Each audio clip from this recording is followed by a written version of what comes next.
الله أكبر عليه العظيم. الله أكبر. ما ترك الصائمون طعامهم وشرابهم وما أحل الله لهم ابتغاء مرضات الله، ثم قاموا الليل يتهجدون ويتضرعون إلى الله. الله أكبر. لولا أنت ما اهتدينا ولا تصدقنا ولا صلينا، فأنزلن سكينة علينا.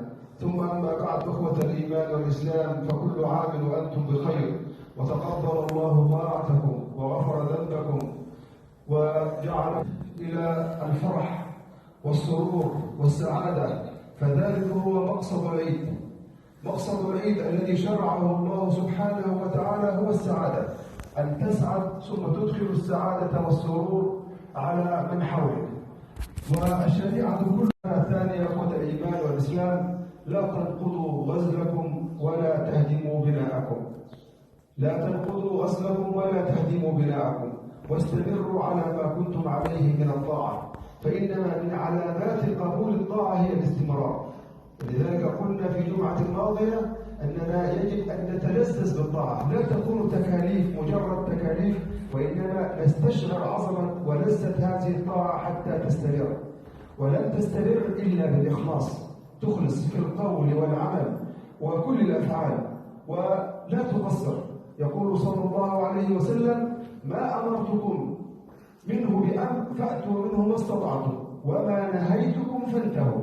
لا تقصر لا تقصر أخي الكريم وأختي الكريمة في الطاعة، لأن الكثير قد صام، كثير قد صام، ولكن القليل الذي سيبقى.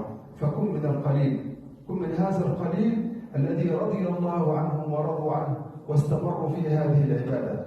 والرسالة الأخيرة إخوة الإيمان والإسلام هي دعوة للتصالح. تصالح مع نفسك، تصالح مع من حولك، تصالح مع أولادك، مع ذلك الحمد لله أنعم الله علينا هنا في ألمانيا بالأمن والأمان والسلم ومعايشة الإسلام. فتصالح مع ما أنت فيه، كن نافعا، كن سفيرا لدينك، بك يعرف الدين. أقول هذا لجلب المصالح ودفع المفاسد.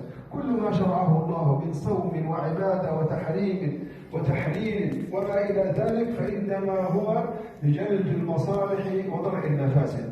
والدين كله يسر، ولن يشاد الدين أحد إلا غلبه. ما يريد الله ليجعل عليكم في الدين من حرج. فهذه شريعة الإسلام ودين الإسلام مبني على المصلحة والسعادة.